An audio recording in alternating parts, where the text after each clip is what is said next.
Our guest now is an American soccer media legend. Andrés Cantor just celebrated his 20th anniversary with Telemundo Deportes, and it is now 30 years since I fell in love with the World Cup in 1990, listening to all of Andrés' calls of that World Cup for Univision with the late, great Norberto Longo. Andrés, thanks so much for joining me. It is my pleasure, Grant. Thank you very much for the accolades. I guess that makes me old. I don't know if it makes me a legend, but it's been, I'm going into my 35th year of broadcasting soccer on TV, and I really had a great time seeing the growth of the game here in our country. Well, it's fantastic to have you on the show. First off, how are you doing? How is your family doing? Everyone is good on our end, thank God. We cannot complain. I mean, quarantine in Miami in the summer gets to be a little bit testy because it's very hot outside. I mean, you can't really spend as much time outside as they're recommending now that it's better to be outside. Have dinner outside with the family, and but I cannot complain. I've been working from home. The family is healthy. Now I've been going back to the network a little bit more, but everyone around our end is safe, and Nico, my son, actually is on his way to Orlando for the MLS tournament. So, work is work, and he's 26, but I'm a father, and I hope that, everything goes smoothly for him and with him. Yeah, I'll be hoping for the best for him and for MLS inside the bubble in Orlando, their tournament starting soon. Congratulations on 20 years at Telemundo. I know you just celebrated that. It is one of my career highlights that one of my media heroes is someone who has become a friend, as you have. And I just want to start with a bit of the news from this week. There was another anniversary this week. It was the 10th anniversary of Landon Donovan's World Cup goal against Algeria. And your call of that goal was a lot of fun to listen to again this week. Absolutely remarkable call. And I'm wondering, what do you remember from that moment and what you were experiencing and what it meant to you?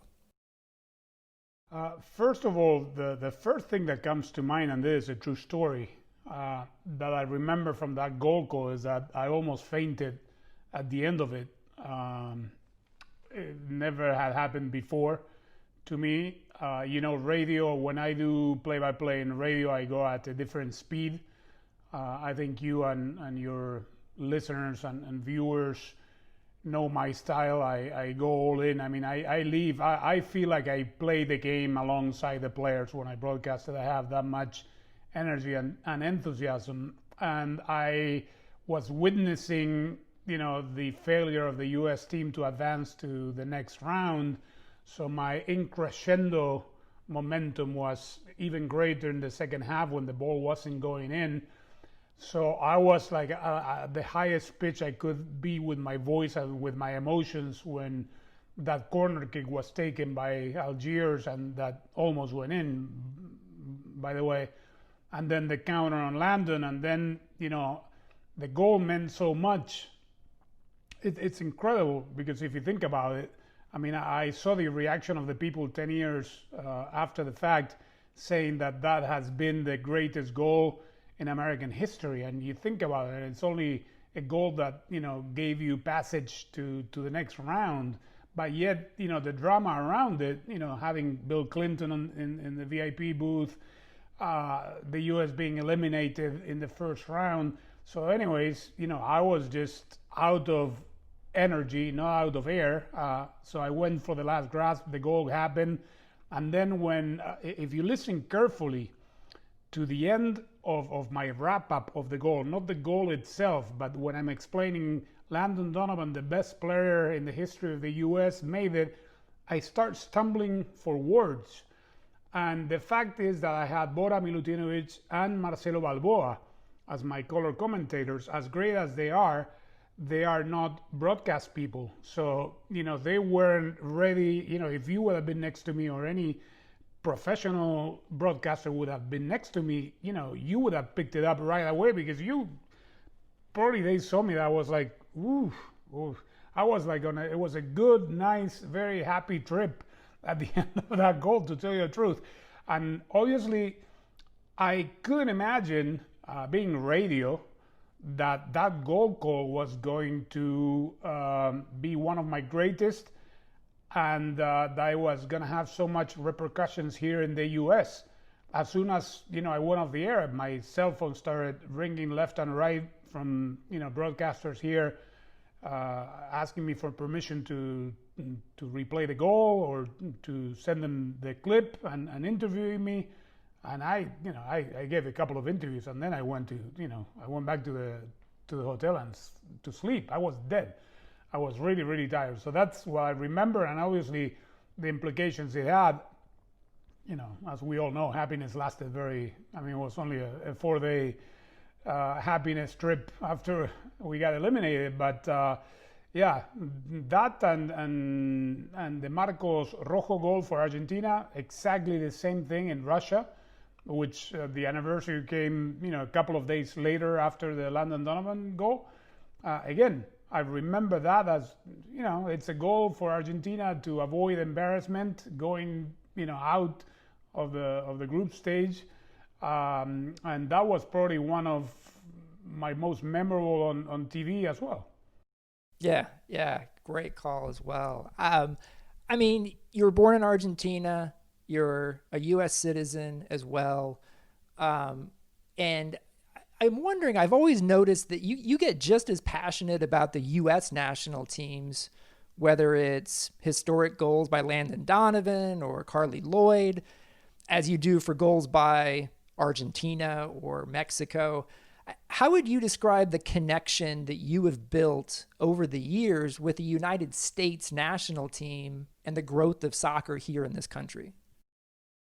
I'm going to tell you why. It's very simple. I believe I popularized the phrase in 1994 when I coined the phrase in Spanish, la selección de todos, which means everyone's national team. Now everyone uses it. And what I mean by this, we are all obviously a fan of our country of origin. If Argentina plays, I want Argentina to win, to do good. But we are all grateful for being either residents, U.S. citizens, or just plainly grateful to live in this country. So, for us, or for many people that don't have a team to root for in the World Cup, but that they live in America, the national team should be everyone else's national team. The connection is very simple, Grant. When I started working, or when we launched Fútbol de Primera way back in 1987, it was launched by my partner Alex Goodman, and he also launched. He was also a very he wanted the U.S. to do well. He wanted to position. He was a former player. We all wanted soccer to succeed in this country. So he thought that there was no recognition for the U.S. national team. So we launched, I don't know if you remember, you probably do because I believe you voted. We launched the Honda Player of the Year award. It was an award that we held for 20 years where we asked the voting, we asked the media, both in the Hispanic and non-Hispanic side, to vote for the best 3 players of the U.S. national team. I have to explain to the millennials that are listening now that in 1991, you could go out in the street and ask 10 people to name one player in the U.S. national team and nobody would know, not even one. We started that in 1991. Not only it was a Hispanic-driven promotion. It was sold to the Hispanic division of Honda, and suddenly it took off, and it became the most coveted prize for the players. Not only because of the recognition, not only because of the car. I should say it the other way around. The winner got a brand new car, a brand new Honda. Right. But not only because of that, but because of the recognition, nationwide and worldwide. So we were always very close to the U.S. national team. We had many friends from Bora, from Steve Sampson, from, later on a little bit more far detached with Bruce and with Bob. I find them all, extremely grateful human beings, very, very interesting, very witty, smart. They all came to the event. So we had, that connection as we were growing and building the awards. So that is why I have a dual citizenship, but hey, I live in this country. I have lived in this country far longer than I lived in Argentina. So, I'm voting on November. You better believe it. I voted every time I had to. So I'm, I always want the U.S. national team to do well, and that's where the connection happened. Okay. So let's go back in time a little bit. You were born in Argentina. How did you first develop a love for the sport of soccer, and why do you love the sport so much? Well, you've been there. Now I'm going to talk to the boomers or whatever age group is listening. When I grew up in the late 60s, early 70s, soccer was pretty much the 95% dominant sport in Argentina. Everyone played it. Everyone still plays it. Everyone still loves it. Nowadays with, the globalization, if you will, the NBA is very popular. Tennis and boxing has had its niche audience way back then. We had a great tennis player in Vilas, and we had great boxers. But football was a part of our culture, part of our DNA. I played it as a young kid. I played it here in the U.S. when I went to high school. I went to college, and then I always joke saying that then I quit my career because there was no NASL or no MLS around, so I didn't have anywhere else to go, which is not true actually. So I grew up, skipping school, ditching school sometimes to go play. We played on the weekends. Then my dad took me to the stadiums on the weekends. So, all kids in Argentina, at least in that before, this age and time, in those days, we grew up with the love for the sport as, just a form of entertainment as well. We played it, all weekend long. And was there a particular game announcer who was your favorite in Argentina? And if you had a favorite, how would you describe the style of that announcer? Well, it's crazy because, I did listen to a couple of years ago to a couple of games that I found on, somebody sent me a link. I grew up way back then, television wasn't the dominant medium, radio was. So we all listened to Jose Maria Munoz. Jose Maria Munoz was like the Chick Hearn of the LA Lakers, for 30 years. Everyone listened to Jose Maria Munoz. Everyone. He had a 75% share in radio if there were any other 2-3 radio stations broadcasting the game. He was very old style because that's the way, they used to broadcast games on radio back then. But he was very passionate, very, very passionate, very knowledgeable about the game. So I grew up listening to him. And then, parallel to me being here, of course, I started listening to Victor Hugo Morales, the great Uruguayan who lives in Argentina. And, to me, it's one of the greatest play-by-play guys in Spanish. But basically, my upbringing was having, my old transistor radio next to my ear, listening to Jose Maria Munoz, either on the games that I didn't attend, or even when I went to the stadium with a radio to listen to his play-by-play. Nice. And what led to you and your family moving to the United States? Well, both my dads are professional. My parents are professional. My dad is a gastroenterologist. He retired already. And my mom is a retired psychologist. They both live happily in quarantine in Los Angeles, where my brother lives. My dad was the president of one of the most important hospitals, even though he also had his private practice.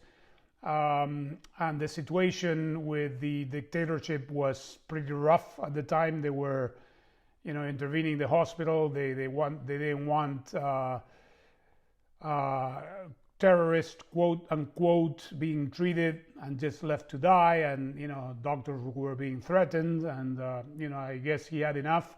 He finished his career here.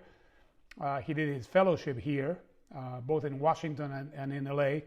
So he had many people that he still knew from those days, and he was able to get a scholarship at UC Davis in Sacramento in 1976. So he moved, he decided, I remember that one Sunday afternoon, he gathered us all. I was 13, almost 14, in the living room and said, we're leaving the country, we're going to California. And my mom didn't want to go. My brother was, I believe, too little to understand, and I started crying, and I threw a fit, and he decided to take us to the movies to calm us all down, and then nothing. I mean, I don't remember how soon after that we landed in LA and then made a trip up to Sacramento, but that is the reason. I moved to the U.S. as a teenager. Okay. And were you able to watch the 1978 World Cup at least on television, or was that possible in the U.S.? Yes. No, I went back to watch it personally. That was a condition. There were two situations that happened along the way. We moved. My parents had the working visa, or whatever visa a scholarship gives you.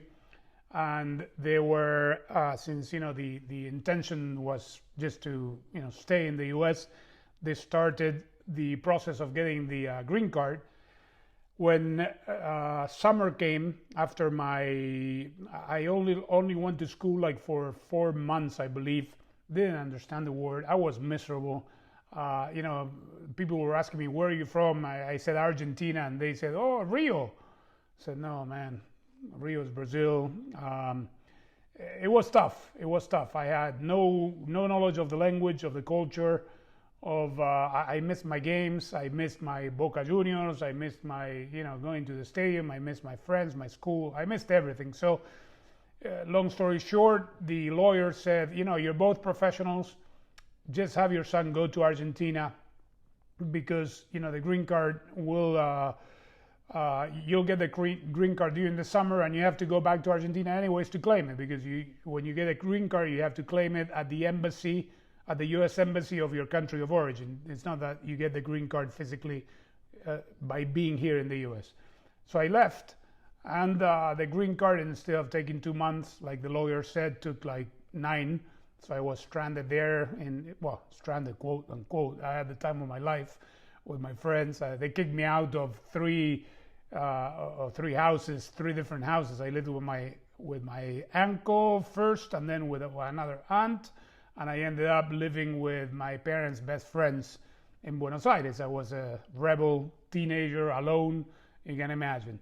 So that's one story. So then I came back, and when finally the green card came out, we moved to LA, from Sacramento to LA, where my dad started his private practice.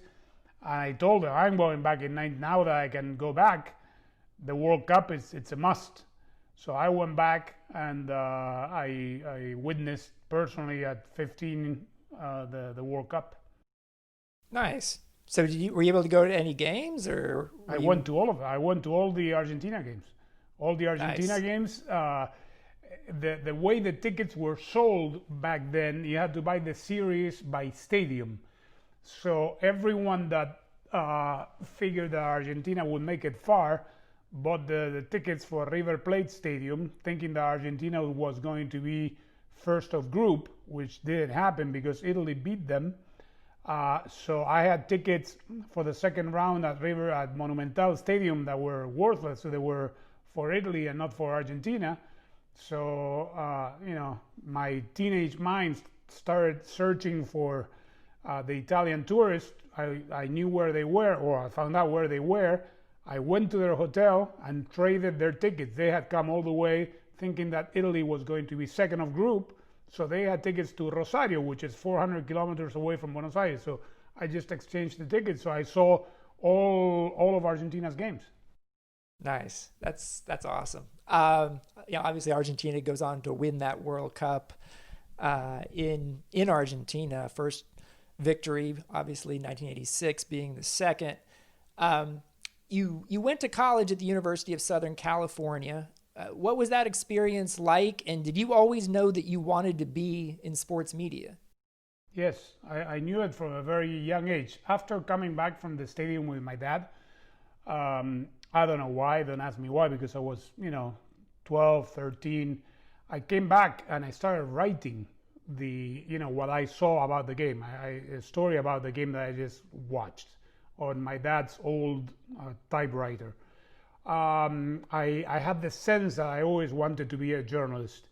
In high school, in my last year of high school here in San Marino, I became the editor of the high school newspaper. I'm going to tell you a funny story, which is true. We could argue this in a journalism class at NYU one day, because it's kind of, I should have recused myself from writing, but I never said anything that wasn't true. I played in the soccer team, the San Marino soccer team, which made it to the finals of CIF. I was the editor of the paper and of the sports section, so I wrote the article about the game. So the byline said by Andrés Cantor, and who happened to be the best player on the field every other game, Andrés Cantor, which it said in the article, it was kind of weird, but what am I gonna say? That I played like crap when I didn't? I did. That was one of my proudest soccer moments in my life. But NYU should have me talk about this. So anyways, I had the journalism thing in me, and then I went to USC. This is incredible, Grant, because I wanted to be a writer. I started writing for a graphical magazine, which was Sports Illustrated. It was the Bible of Hispanic sports in any Hispanic country, even in Spain. And I was like, whoa. I wrote my first article for them when I was almost 17. That is like, for, I don't know, anyone, a player making it to the national team at 17. I was like, I was in heaven. And I wanted to write. And I spent the next 4 years of my college career, my college education, taking, just plain journalism. I didn't take one broadcast course. And back then, the journalism classes were 3 units instead of the 4 that every other class was. So I had a shortfall of 7 classes, and I never thought of taking one broadcast class. I took anthropology, I took PE, I took whatever, the easiest ones. Anthropology didn't end up being that easy, but it's incredible that, in Spanish we say las vueltas de la vida, the turns of life, I guess would be that, I ended up working both in radio and TV, and yet, I finished my journalism at USC, but not having taken one broadcast class. That's incredible.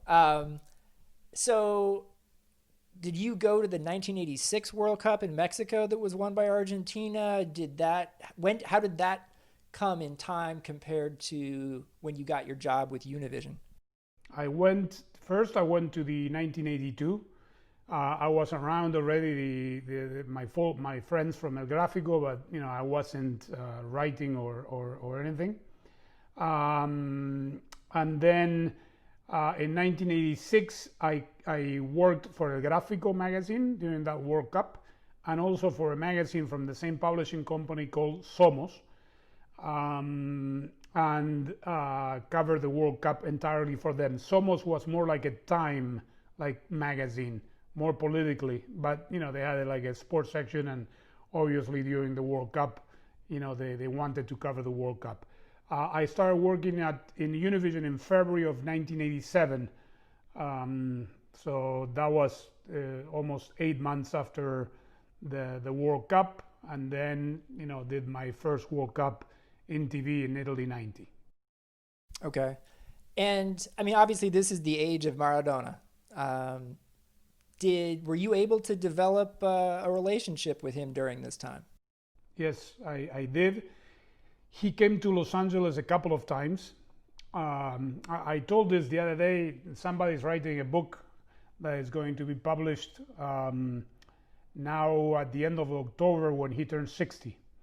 So I guess somebody told him, get everyone that has been kind of acquainted with him, send different stories. He wanted, something that nobody knows. And I told him a couple of these stories, which one of them was that he came with the youth national team that later played in Japan and won the World Cup in 1979. They stopped in LA and trained for like a week and played a couple of friendlies there before 50,000 people. In LA, they brought on many friendly games. It was the time when there was no television, no internet, no nothing, and to watch your team or to watch just soccer, you had to go and attend a friendly game. So they were like packed. So I spent a good entire week when he was, I believe he was 19. There was some type of chemistry. I don't know why, saying that you're from El Gráfico opens doors. So I spent most of the week with him, and I wrote in the book that he wanted to buy a Camaro, a Chevy Camaro, and take it to Argentina. So I went with him, and man, that was one of the scariest experiences of my life. We went and he gave his passport, this and that, and then he wanted to race the Camaro through the streets. You know how car dealers have the ways that they know where there's no traffic, and they take you, make a right here, make a left here. Forget it. And obviously I was a translator. Diego took off, and the salesman, I was in the back seat, the salesman was in the passenger seat, was begging me to tell him slow down, and Maradona was telling me, if I'm gonna buy a Camaro, I'm not gonna go at 40 kilometers an hour. So it was just, oh my God, that was. And then, he had his family there, and I took him around Beverly Hills and Bel Air.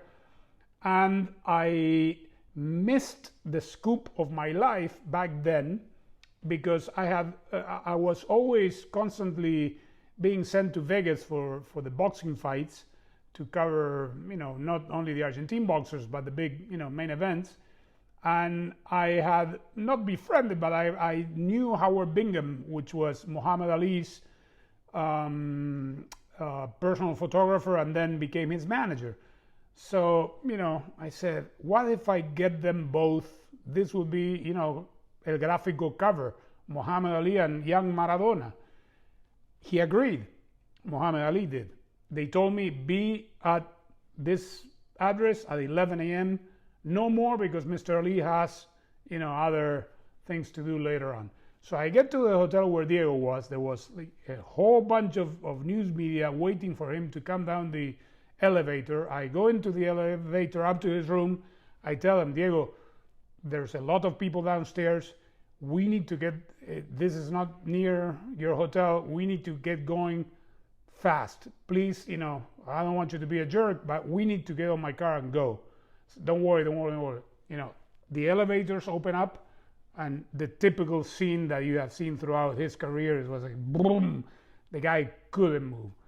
We got on the car, we got there, Grant, I swear to God, it was probably not even 10 minutes, maybe 11:08. It was a gated community, I ring the doorbell, the thing, and says, Andrés Cantor from El Gráfico, I'm here with Maradona. I'm sorry, Mr. Ali left 2 minutes ago. I say, you're kidding, but I have Maradona here. Can I come back? They said, no, we told you 11 o'clock. Whew. I cried on the inside and then on the outside after I left him back in the hotel. So that's where I got to know him. And then I was lucky enough to go spend time with him the 2 times that he won the Scudetto with Napoli and witness that crazy passion that the Napolitans have for him after he made them, he put them on the map. Thanks for sharing that. That was amazing. And so I mentioned earlier Norberto Longo. for me, this is special because I watched almost every game of the 1990 World Cup that you guys broadcast. And I felt like you guys had a great chemistry. I used to love watching you guys do MLS games together, and he'd complain about the level of play. We both did. Yes. How would you describe the partnership you guys had? I'm going to tell you another funny story because this is incredible. Because obviously we were a broadcasting couple for 15 years, and he became, even though he was, older than I was, we became very, very good friends. We had chemistry. One of the nicest things people can say to me is that, even though this is not because I think we were, but one of the nicest things I take from my partnership with him is so many years after his death, people coming up to me and saying, your chemistry with Norberto has never been duplicated in Hispanic TV. And I say, wow. And this is another funny story.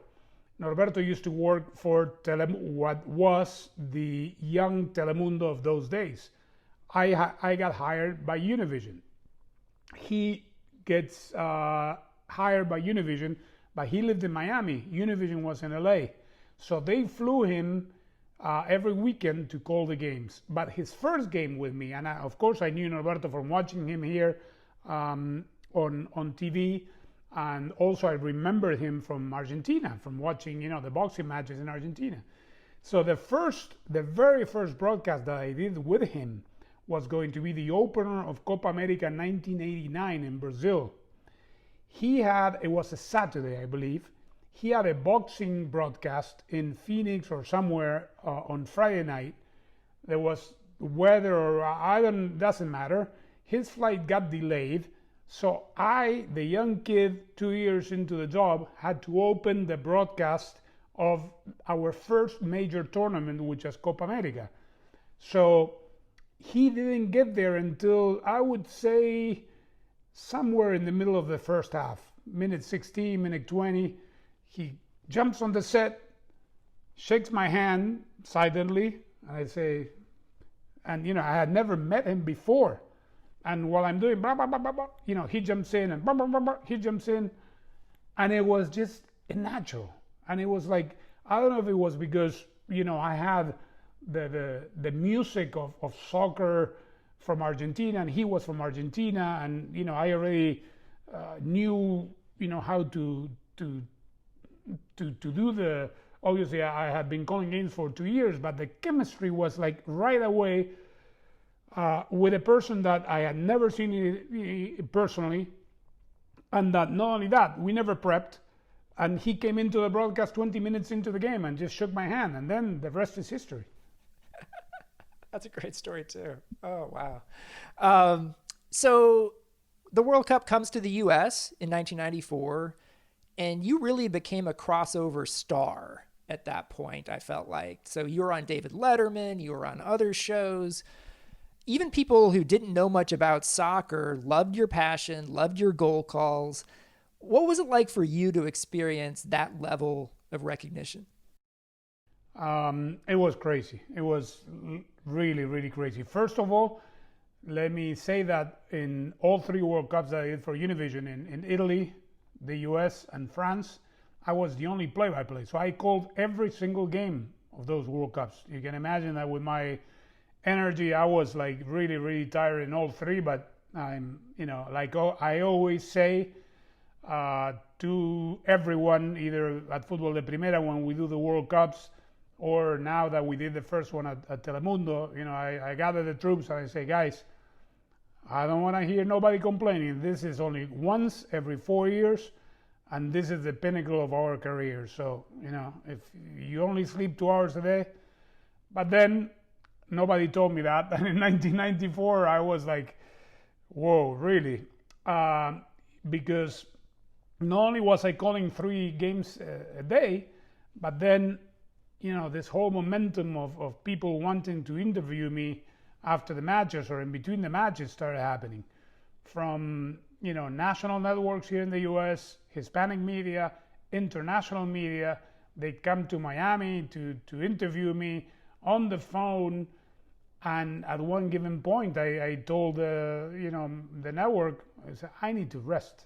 I said, no, but this is good. Look at the exposure we're getting. You know what was funny, Grant, is that the newscasts, ABC was broadcasting in English, and yet even in their own ABC affiliates, they were running Univision highlights with my goal calls of the games. Not even they weren't even using their announcers. That was really, really crazy. I cannot imagine what it would have been now, a similar situation now with all, with how easy it is with social media to transcend beyond. But the recognition my work had in 1994 was absolutely unprecedented. I didn't plan it. I didn't do anything to provoke it. I was my own self that I was 4 years ago in Italy. And then the funny thing is that the last day of the group stage, they tell me that I need to go into a meeting after the third game. I'm going to tell you another story, what it meant for me. One of the things that I cherish the most. I remember the day the U.S. beat Colombia. We were doing the games from our Miami studio. The day the U.S. beat Colombia, there was a huge newsroom. The studios were like way in the back of the building, and you had to cross the newsroom, the local affiliate newsroom, to get to our sports desk, which were all the way on the other side of the building. And when I felt we were doing something, when U.S. qualified to the next round after beating Colombia, and I walked back the corridors, and I had a standing ovation from the Univision employees. The whole building started clapping. And I said, what the hell's going on here? And chants of USA, USA. And I said, whoa, I think we're making noise here. That was one of the most beautiful things that happened in my career. So anyways, going back to the last day of group stages, tell me if I'm boring you, and I'll just cut the answer short. The opposite. They told me I have to go into a meeting. All I wanted was to rush home and go to sleep and disappear from the face of the earth for one day, which was, I believe there was only 1 or 2 rest days until the next round. They locked me up in a room and they say, David Letterman called, you're invited to the show tomorrow. And I said, who is David Letterman? I played dumb. I knew who David Letterman was, of course. I said, who? No, I'm sorry. You're not hearing from me. I'm going to disappear. I'm not going. And I started, arguing and fighting. And then, I left the building saying, I'm not going. And then I received a call. Once I get home, I got a call from the CEO of the company saying, Andres, we understand you're doing a great job. I know you're tired, but you know what it would mean, the exposure for the network, that you'd be the first Hispanic. Back then I probably was, maybe. So anyways, I did go, and it's one of those things, people, there are 2 things that people remind me all of the time. Those that are old enough remind me that I was on David Letterman. I've called, 10,000 games in my life or whatever. And older people remind me, you were on David Letterman. And now the younger generation, oh my God, you were on The Simpsons. You made it if you were on The Simpsons. And for me, it was like, oh yeah, right. How about the other, 10,000 games and 35 years of being around the game? But those are how I got into what I felt in 1994. That's great. You called more than 10,000 games. If you had to pick one game that you would say for you is the most memorable game you have ever called, what would it be and why? It's very tough. The USA Colombia for sure has to be up there because of what it meant. You have to understand San Marino. I mentioned San Marino High School. San Marino High School is about San Marino, the city of San Marino is about 10 miles away from the Rose Bowl in Pasadena. So I was this was like the perfect story. The World Cup final being played in my backyard. So, and that game I attended in person. I went to the opening match in Chicago and only to the final in person, and then called the rest off tube in Miami. So like we discussed earlier, what it meant for the U.S. national team program being through to the next round, I cherish that. The Ernie Stewart goal, which was the clincher, as probably one of my, I don't know if it was one of my best, but it was probably one of my most memorable. Let me go by World Cups, which is going to be easier. In 1990, the Freddy Rincon from Colombia goal against Germany that put them through in the also 92nd minute. That was one of my finest back then. That was my first World Cup on TV. In 98, probably I had a rough time with Argentina-Holland. Or actually, Argentina, I'm going to tell you another story. Argentina-England was probably the toughest for so many reasons. And I remember the headline in a Spanish newspaper that had a clip of my call, and it said even the play-by-play guy at Univision remember his mother, because I was very emotional because my mother, I was in France and my mother had been diagnosed, was going through chemo for breast cancer. And I wasn't able, it wasn't that I had FaceTime to see her all the time, so we were just making telephone calls, and I wanted to be with her, and I knew that she was watching. And when the Argentinian goalkeeper first, we all understand what Argentina beating England means, and when the Argentinian goalkeeper made the last save, I started saying, and this is for my mother, and I sent like a subliminal message so she could understand, but everyone picked it up. So that was a very emotional game in all circumstances. 2002, that was my first in radio. I don't know if I can remember. The USA Germany, yeah, definitely. The USA Germany was in 02, right? Now that was 02, and that's after USA Mexico in the round of 16. Yeah, well, USA Mexico. Yeah, it was tough. The Mexico games are always tough because, you have to be extremely careful of every word that comes out of your mouth, knowing that 7 out of 10 people that are listening or watching are Mexicans. And how volatile the World Cup is. I mean, I've gotten calls from people saying, hey, why are you yelling the Mexico goals longer than the Uruguayan goals or the Argentinian goals? I don't yell anything longer than anything. It has to do with how much lung I have how much air I have in my lungs. 06, I remember I saw it here. The De Rossi, who was it? De Rossi, right? Elbow on Brian, on McBride. Yeah, The Italy USA. I remember the Argentina Mexico. That was a hell of a game with Maxi Rodriguez in overtime, half volley. In 2010, that is the World Cup I probably enjoy the most.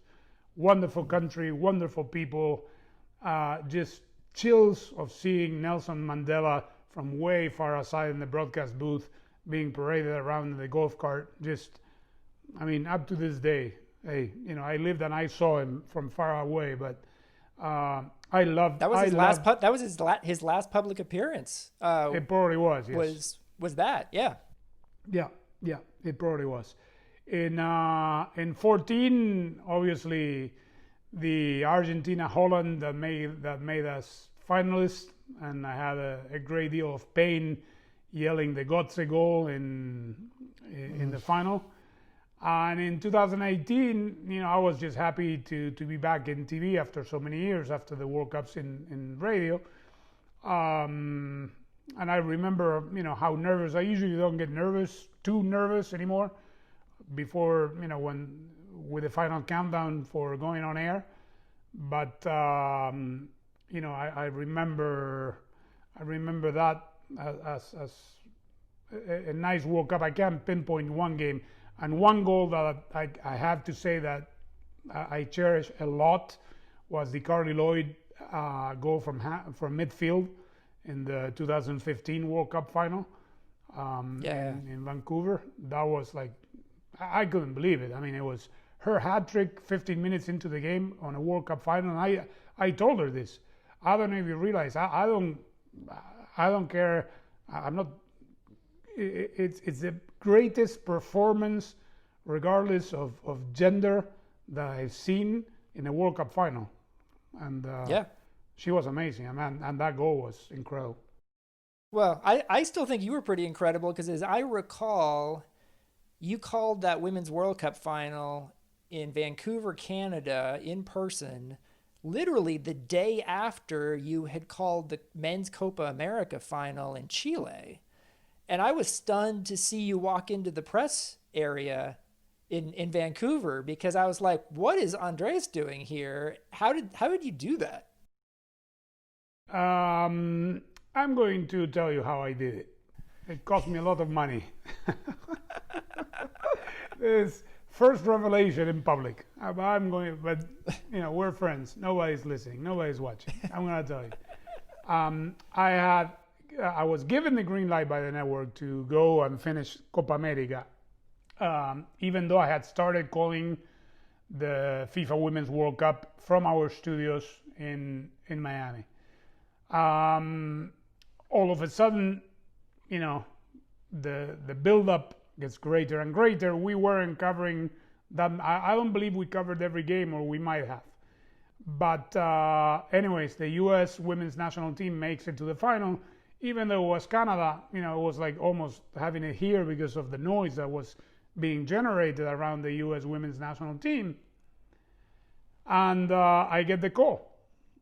They tell me, you have to be in Vancouver for the World Cup final. Whew.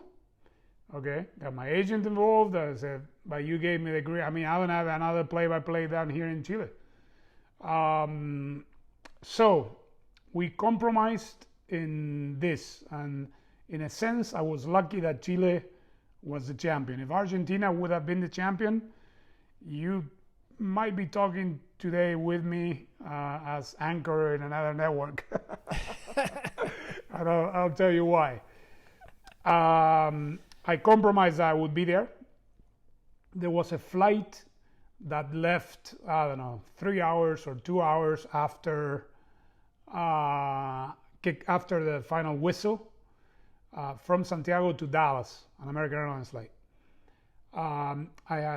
They booked me on that to Dallas. I chartered my own private jet from Dallas to Vancouver. I paid it out of my own pocket.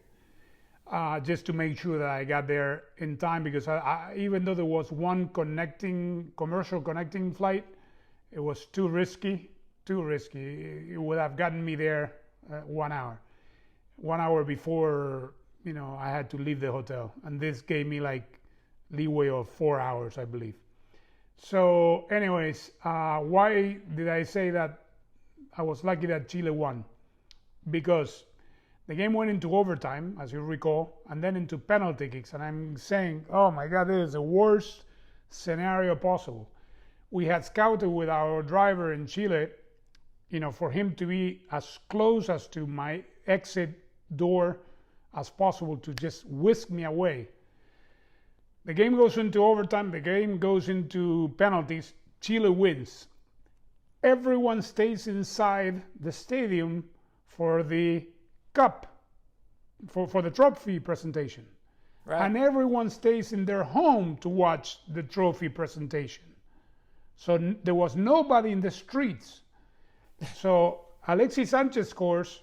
I literally says, Alexis Sanchez, goal, Chile campeón, Chile champion. Boom! I threw my headsets and I took off. I had arranged with the driver. I had scouted the area the day before. Arranged with the driver. I had called American Airlines with all my perks of, flying so much with them to make sure they waited for me. I got into that plane. They knew that I was coming. They checked me in. They literally pushed me into the plane, closed the door behind me, and we took off. If Argentina would have won, all the people would have gone out of the stadium with me, and all the traffic would have probably prevented me from making the flight. That's how I got there. I'm glad you didn't have a Muhammad Ali Maradona moment. No, in that thank case.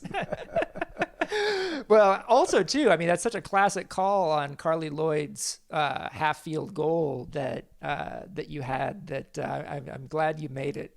We're winding down here with Andrés Cantor. I could stay here for hours with you, but want to respect your time. I do want to bring up something that I think started pretty soon thereafter, after 2015. Your fitness regimen, your physical fitness, is an amazing story. And I was just wondering if you could share with listeners, you know how that came about and how much weight that you lost. Yeah, it actually happened when I got back from the Olympics in 2016. I used to do, I didn't know what spinning was until my daughter Andrea told me that you gotta go spinning. I said, what? You gotta do spinning? I said, what's spinning?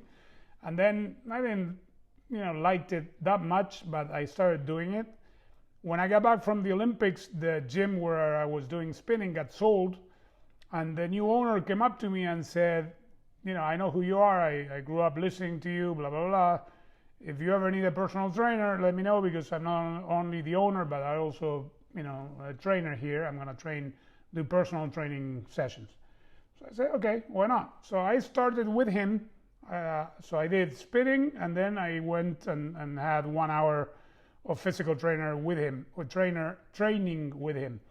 I never liked weights, never. I always did cardio. I always was kind of, I don't know how unfit I was, but I was a very active, chubby man all of my life. I always either played soccer or, did treadmill or bikes, or just stationary bikes, ellipticals, always cardio, never weights, never weight training. So I started working with him, and he told me you have to change this habit, that habit, food-wise. And I started, seeing the results. And then, I guess my motivation was, the World Cup in 2018. Sometimes you have to set goals. And I said, I'll try to be as lean and as fit as I can, because, I have a hectic schedule. But then, I figured, what am I saying? I should be fit because of my lifestyle. I'm not, that young anymore. So I started losing weight. I lost altogether like 45 pounds, I believe, but I also shrank many sizes. If you want to know, I think I told Ives one day this story, and he laughed. One of my most memorable goal calls that wasn't a goal was in Los Angeles. I don't remember what tournament it was. I had a day off, and I went shopping for shorts because it was so hot. It was in the middle of the summer, obviously. And I went into this store, and of course I do know that brands cheat on the measurements. A 34 is not really a 34, it's probably a 36. But nonetheless, I never was able to fit in anything under 40.